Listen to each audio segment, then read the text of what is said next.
Nama saya Farah Natasyairah. Saya buat bisnes online. Anak saya ni dilahirkan normal lah. Okay. Lepas tu lepas 42 hari dapat detect lah penyakit ni. Kami bawa dia pergi hospital, so doktor pun detect dapat kesan dia polycystic kidney.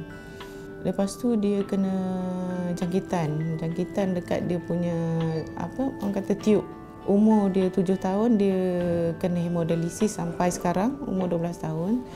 So dalam hemodialisis ni lah dia tak tahu nak buat apa. So dia dah meningkat dewasa katnya, dia dah tak tahu nak buat apa. Sambil dia dialisis tu dia kata dia boring. Satu hari saya dengan wife cuba ambil order lah untuk air durian Belanda. Sekali anak saya cakap dia nak cuba tolonglah. Pada situ dia minat nak berniaga. Itu saya tolong mak saya berniaga. Saya jual produk-produk kesihatan. Dan lepas tu saya rasa ramai yang nak beli. Sejak tu saya rasa saya teruskan perniagaan.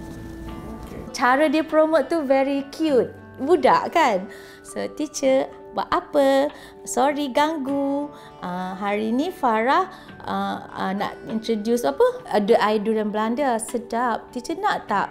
So, bila try, I cakap kat everybody, sedap, sejuk. I kata best. Lepas tu, ramailah orang beli. Setelah saya dengan wife saya rasa betul-betul gembira lah. Walaupun dia sakit macam ni, tapi dia berusaha. Macam saya yang managekan dia punya penjualan tu. Jadi hasil jualan dia tu boleh bantu abang dia punya peperiksaan. So daripada situ macam alhamdulillah lah. Memang saya bersyukur lah kata walaupun dia macam tu tapi dia memang semangat dia memang tinggi lah. Sekarang ni Farah tolong Pak kan? Kenapa Farah tolong? Apa sebabnya Farah tolong Farah? Sebab saya nak kumpulkan duit tu untuk bawa ayah saya dan adik saya pergi jalan-jalan.